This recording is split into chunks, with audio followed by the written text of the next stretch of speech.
Hi all, welcome to once. So in today's session we'll be dealing with the important topics of circuits and networks. Okay, EET 201 നമുക്കറിയാം KTA exams around the corner ആണ്. So circuits and network S3 electricalന്റെ subject ആണ്. So അതിലത്തെ important topics ഏതൊക്കെയാണെന്ന് നോക്കാം. Okay, examination pattern നിങ്ങൾക്ക് എല്ലാവർക്കും അറിയാം. എക്സാം പേപ്പർ 100 മാർക്കിനാണ് ഫോർ 3 hours. പാർട്ട് എയും പാർട്ട് ബിയും ഉണ്ടാവും. പാർട്ട് എയിൽ 10 ക്വസ്റ്റ്യൻസ് ഉണ്ടാവും. 2 question 2 questions from each module carrying 3 marks each. And part B will be having long answer type questions of 14 marks. അതിന് ചോയ്സ് ഉണ്ടാവും. ആ 14 marks തന്നെ നിങ്ങൾക്ക് 2 സബ്ഡിവിഷൻസ് ഉണ്ടാവാതിരിക്കാൻ. ചിലപ്പോൾ ഒറ്റ ക്വസ്റ്റ്യൻ 40 മാർക്കിന് ചോദിക്കാം, അല്ലെങ്കിൽ 2 സബ്ഡിവിഷൻ ആയിട്ട് 8+6 7+7 ആയിട്ടോ സ്പ്ലിറ്റ് ചെയ്തിട്ട് ചോദിക്കാം. Okay, so going to the module 1 of circuits and networks. Module 1 എന്ന് പറയുന്നത് it mainly deals with the circuit theorems. Okay, circuit theorems normally ഇതൊക്കെ Thevenin's, Norton's, maximum power transfer, reciprocity and super position. Okay, ഇത്രയും theorems in which circuits DC and sinusoidal steady state analysis ഉണ്ടാവും. Okay, അതായത് സൈനസോയിഡൽ input കൊടുക്കുമ്പോഴത്തെ ഈ തിയറംസിൻ്റെ ആപ്ലിക്കേഷനും DC excitation കൊടുക്കുമ്പോഴത്തെ ആപ്ലിക്കേഷൻസ് ഉണ്ടാവും. Okay, with dependent and independent sources. Okay, ഡിപ്പെൻഡൻറ്റും ഇൻഡിപെൻഡൻറ്റ് സോഴ്സസും ഉള്ള സർക്യൂട്ട്സ് ചോദിക്കാം. ആൻഡ് സൂപ്പർ പൊസിഷൻ പ്രിൻസിപ്പിൾ എന്താണെന്ന് അറിഞ്ഞിരിക്കണം. സിമിലർലി സോഴ്സ് ട്രാൻസ്ഫോർമേഷൻ, ഒരു voltage source in series with resistance തന്നിട്ടുണ്ടെങ്കിൽ അതിന് current source in parallel with ആ റെസിസ്റ്റൻസ് ട്രാൻസ്ഫോം ചെയ്യാൻ അറിയണം. അല്ലെങ്കിൽ current source in parallel with റെസിസ്റ്റൻസിനെ voltage source in series with that resistance അത് കണ്ടുപിടിക്കാൻ അറിയണം. അപ്പോൾ അതൊക്കെ ആ ക്വസ്റ്റ്യൻസ് നിങ്ങളുടെ സർക്യൂട്ട്സിനെ സിംപ്ലിഫൈ ചെയ്യാൻ ഹെൽപ്പ് ചെയ്യും. ഓക്കെ, അപ്പോൾ മെയിനായിട്ട് ഇതിൽ തെവെനിൻ ആൻഡ് നോർട്ടൺ, ഇതിൽ ഏതെങ്കിലും ഒന്ന് നിങ്ങൾക്ക് എന്തായാലും അറ്റൻഡ് ചെയ്യേണ്ടി വരും. ലോങ് ആൻസർ ക്വസ്റ്റ്യനിൽ തെവെനിൻ, ഒരു ചോയ്സ് ക്വസ്റ്റ്യനിൽ തെവെനിൻ ആണെങ്കിൽ മറ്റേതിൽ നോർട്ടൺ ആയിരിക്കും. അപ്പോൾ ഇത് രണ്ടും എന്തായാലും അറിയാം. അപ്പം ഒരു തെവെനിൻസ് തിയറം അറിയുകയാണെങ്കിൽ നിങ്ങൾക്ക് മാക്സിമം പവർ ട്രാൻസ്ഫർ തിയറമോ അപ്ലൈ ചെയ്യാൻ പറ്റുള്ളൂ. കാരണം വെച്ചാൽ മാക്സിമം പവർ ട്രാൻസ്ഫർ തിയറത്തിൽ നിങ്ങൾക്ക് VTH ഉം RTH ഉം കണ്ടുപിടിക്കാം. അപ്പോൾ തെവെനിൻ തിയറം വെച്ചിട്ട് തന്നെ കണ്ടുപിടിക്കാം. അല്ലെങ്കിൽ നോർട്ടൺസ് വെച്ചിട്ടും RN തന്നെയാണ് ഈ RTH. ഓക്കെ, അപ്പോൾ തെവെനിൻസ് തിയറം അല്ലെങ്കിൽ നോർട്ടൺസ് തിയറം അപ്ലൈ ചെയ്യുമ്പോൾ ഫസ്റ്റ് നമ്മൾ ശ്രദ്ധിക്കേണ്ട കാര്യങ്ങൾ എന്തൊക്കെയാണ്? First you have to remove the load resistance. അതിന് അക്രോസ് ഉള്ള തെവെനിൻസ് അല്ലെങ്കിൽ നോർട്ടൺസ് ഇക്വലന്റ് ഇംപിഡൻസ് കണ്ടുപിടിക്കണം by replacing all the voltage sources by short circuit and current sources by open circuit. Internal impedance തന്നിട്ടുണ്ടെങ്കിൽ internal impedance of that source അവിടെ വെക്കണം. അല്ലെങ്കിൽ current സോഴ്സിന് ഓപ്പണും voltage സോഴ്സിന് ഷോർട്ടും ആയിട്ട് വെച്ചിട്ടാണ് നമ്മൾ ഇക്വലന്റ് ഇംപിഡൻസ് RTH അല്ലെങ്കിൽ RN കണ്ടുപിടിക്കുക. Then mesh and nodal analysis വെച്ചിട്ട് നിങ്ങൾക്ക് IN എന്ന് പറഞ്ഞാൽ എന്താ? Short circuit current across that open circuit ടെർമിനലും, തെവെനിൻസ് എന്ന് പറഞ്ഞാൽ open circuit voltage across that load terminals ആണ് വരിക. അപ്പോൾ അതിൻ്റെ മെയിൻ സ്റ്റെപ്സും ചോദിച്ചു കണ്ടിട്ടുണ്ട് 3 മാർക്സിന്.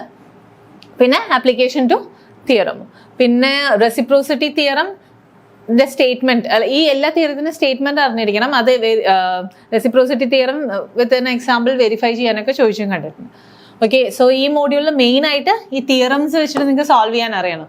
തിയറംസ് സോൾവ് ചെയ്യണമെങ്കിൽ you should be knowing KCL, KVL, mesh analysis, nodal analysis etcetera. Then going to module 2. Module 2ൽ നമ്മൾക്ക് first order and second order dynamic circuits ആണ് പഠിക്കാനുള്ള. അതിൽ RL, RC ആൻഡ് RLC, അതിന്റെ സീരീസ് ആൻഡ് പാരലൽ നെറ്റ്വർക്സിന്റെ solution with DC excitation and initial condition, complete solution using Laplace transform. Time ഡൊമെയിനിലും കണ്ടുപിടിക്കാൻ അറിയണം, ലാപ്ലേസ് ട്രാൻസ്ഫോം വെച്ചിട്ടും കണ്ടുപിടിക്കാൻ അറിയാം. അപ്പോൾ time constant complete solution of RL, RC and RLC circuits with sinusoidal excitation using Laplace transform. അപ്പോൾ DC excitation വെച്ചിട്ടുള്ളതും sinusoidal excitation വെച്ചിട്ടുള്ളതും കണ്ടുപിടിക്കാൻ അറിയാം ലാപ്ലേസ് ഡൊമെയിനിൽ. പിന്നെ damping ratio, over damped condition, under damped condition, critically damped condition of RLC networks, എന്തൊക്കെയാണ് അതിൻ്റെ basic constraints എന്ന് അറിഞ്ഞിരിക്കണം. അപ്പോൾ Laplace ട്രാൻസ്ഫോമിലേക്ക് ഒരു ഗിവൺ നെറ്റ്വർക്കിനെ എങ്ങനെ ട്രാൻസ്ഫോം ചെയ്യാന്ന് അറിയണം, DCയിൽ എങ്ങനെ അപ്ലൈ ചെയ്യാം, സൈനസോയിഡലിൽ എങ്ങനെ അപ്ലൈ ചെയ്യാന്ന് അറിയണം. Then damping ratio, over damped, under damped and അൺഡാംപ്ഡിൻ്റെ കണ്ടീഷൻ അറിയണം. Then going to module 3. Module 3ൽ transform circuits in S domain, transform impedance and admittance. Okay, transfer functions കണ്ടുപിടിക്കാൻ ആവശ്യം വരും. പിന്നെ RL and C, mesh analysis and nodal analysis of in S domain. പിന്നെ transfer function representation poles and zeros വെച്ചിട്ട്, അതായത് partial fraction വെച്ചിട്ട് residue theorem apply ചെയ്ത് കണ്ടുപിടിക്കേണ്ട ക്വസ്റ്റ്യൻസ് ഒക്കെ കാണും. പിന്നെ ഇതിന്റെ രണ്ടാമത്തെ പാർട്ട് എന്ന് പറഞ്ഞാൽ അനാലിസിസ് ഓഫ് കപ്പിൾ സർക്യൂട്ട്. അപ്പോൾ ചോയ്സിൽ ഒരു ക്വസ്റ്റ്യൻ ഇവിടെ നിന്നാണെങ്കിൽ മറ്റേ ക്വസ്റ്റ്യൻ കപ്പിൾ സർക്യൂട്ടിന്റെ ആയിരിക്കും. കപ്പിൾ സർക്യൂട്ടിൽ ഡോട്ട് പൊളാരിറ്റി കൺവെൻഷൻ എന്താണെന്ന് അറിഞ്ഞിരിക്കും. ഡോട്ട് പൊളാരിറ്റി ഒക്കെ 3 മാർക്സ് ഒന്നും ചോദിച്ചു കണ്ടിട്ടുണ്ട്.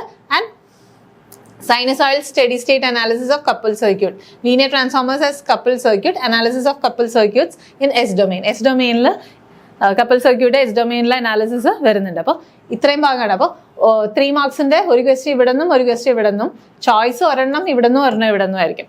Okay, going to module 4. Module 4ൽ നിങ്ങൾ പഠിക്കാൻ വന്ന 3 phase networks and resonance. Okay, complex power അറിയണം, സൈനസോയിഡൽ സ്റ്റഡി സ്റ്റേറ്റിൽ അനാലിസിസ് അറിയണം. അതിൽ 3 phase 3 വയർ പഠിക്കാണ്ട്, 3 phase 4 വയർ പഠിക്കാണ്ട്, for both balanced and unbalance conditions. Okay, neutral delta circuit, neutral shift. അപ്പോൾ നോർമലി സ്റ്റാറും ഡെൽറ്റയും തമ്മിലുള്ള കൺവേർഷൻ അറിഞ്ഞിരിക്കണം. പിന്നെ സ്റ്റാറിൽ നമുക്കറിയാം, സ്റ്റാർ കണക്ഷനിൽ ഫേസ് കറണ്ടും ലൈൻ കറണ്ടും സെയിം ആണ്. But phase voltages VL/√3, line voltage √3 ആണ് voltage in case of star. Similarly ഡെൽറ്റയിലാണെങ്കിൽ എങ്ങനെയാണ്? ഡെൽറ്റയിൽ ഫേസ് വോൾട്ടേജും ലൈൻ വോൾട്ടേജും സെയിം ആണ്. പക്ഷെ കറണ്ട് എങ്ങനെയായിരിക്കും? I phase is equal to I line by √3. അപ്പോൾ ആ ബേസിക് ഇക്വേഷൻസ് അറിഞ്ഞിരിക്കണം. 3 phase power √3 VL/IL cos phi. Okay, അല്ലെങ്കിൽ 3 VP/IP cos phi. അപ്പോൾ അങ്ങനത്തെ ഫോർമുലാസ് അറിഞ്ഞിട്ട് അതിൽ ചെയ്യേണ്ടതാണുള്ളത്. അൺബാലൻസ് ലോഡും അനാലിസിസ് ചോദിച്ചു കണ്ടിട്ടുണ്ട്, ബാലൻസ് ലോഡും ചോദിച്ചു കണ്ടിട്ടുണ്ട്. പിന്നെ ന്യൂട്രൽ ഷിഫ്റ്റ് 3 മാർക്സിന് ചോദിക്കാവുന്ന ഒരു പോർഷനാണ് neutral shift. Then resonance and series and parallel. അപ്പോൾ ഒരു ഭാഗം, ഒരു ലോങ് ആൻസർ ടൈപ്പ് ക്വസ്റ്റ്യൻ ഇവിടെ നിന്നും ഒരെണ്ണം resonance in both series and parallel, RLC series സർക്യൂട്ടിന്റെയും RLC പാരലൽ സർക്യൂട്ടിന്റെയും ചോദിക്കാം. അതുമാതിരി quality factor, band width, impedance versus frequency diagram, admittance versus frequency diagram, പിന്നെ phase angle versus frequency for series resonance circuit. Okay, അപ്പോൾ പാരലലിനെയും സീരീസിനെയും resonance കണ്ടീഷനിൽ എന്തൊക്കെയാണ് സംഭവിക്കുന്നത്? റെസൊണൻസ് എന്ന് പറഞ്ഞാൽ നമുക്ക് എന്താ അറിയാം? സീരീസിലാണെങ്കിൽ it will be minimum impedance, അതായത് Z becomes equal to R. അല്ലെങ്കിൽ voltage across RLC series circuit ആണെങ്കിൽ voltage across inductor will be equal to voltage across capacitor. അപ്പോൾ ഇൻ ഇഫക്റ്റ് അതൊരു റെസിസ്റ്റീവ് സർക്യൂട്ട് യൂണിറ്റി പവർ ഫാക്ടറിൽ behave ചെയ്യും, both in parallel and series circuits. Okay, so going to module 5. Module 5 എന്ന് പറഞ്ഞാൽ എന്താ? 2-port networks ആണ്. 2-port നെറ്റ്വർക്ക്സിൽ basic ആയിട്ട് നിങ്ങൾക്ക് പഠിക്കാനുള്ള എന്താ? Set parameters, impedance parameters or set parameters, Y parameters or admittance parameters, hybrid parameters or H parameters, or transmission parameters or ABCD parameters. ഈ 4 പാരാമീറ്റേഴ്സിന്റെ basic equation അറിയണം. ഫോർ എക്സാമ്പിൾ, സെറ്റ് പാരാമീറ്റേഴ്സിന് നമ്മൾ V1 is equal to Z11 I1 plus Z12 I2, V2 is equal to Z21 I1 plus Z22 I2. ഇങ്ങനെ 4 പാരാമീറ്റേഴ്സിന്റെ basic equation അറിഞ്ഞിരുന്നാൽ തന്നെ ഈ മോഡ്യൂളിലെ പകുതി നിങ്ങൾ പഠിച്ചു കഴിഞ്ഞു എന്നാണ്.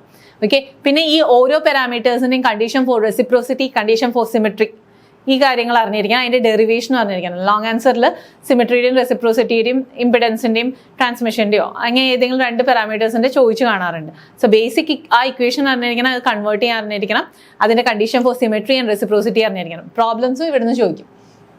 Then in relationship between parameter sets അറിയണം. അത് ആ ബേസിക് ഇക്വേഷൻസ് അറിഞ്ഞാൽ തന്നെ നിങ്ങൾക്ക് കണ്ടുപിടിക്കാൻ പറ്റും. Then interconnection of 2-port network, series, parallel and cascade.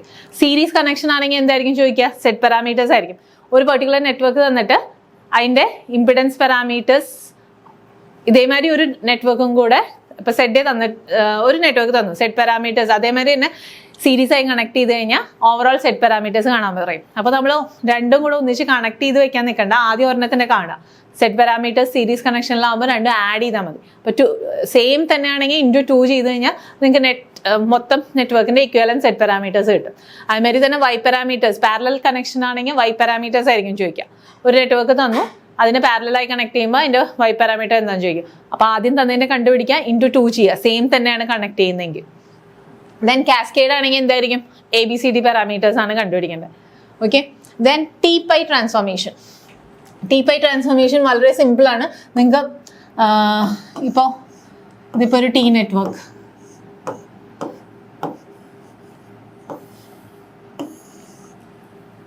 Okay, this is set A, set B, and set C.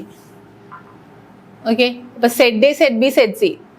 ടീലാണെങ്കിൽ ഇമ്പിഡൻസ് പാരാമീറ്റർ ആയിരിക്കും. അപ്പോൾ ഒരു നെറ്റ്വർക്ക് തന്നിട്ട് അതിൻ്റെ ടീം ഇക്വാലൻറ്റ് കാണാൻ പറഞ്ഞു കഴിഞ്ഞാൽ നമുക്ക് ആ നെറ്റ്വർക്കിൻ്റെ സെറ്റ് 1 1, സെറ്റ് 1 2, സെറ്റ് 2 1, സെറ്റ് 2 2 അറിഞ്ഞാൽ ടി നെറ്റ്വർക്ക് കാണാം.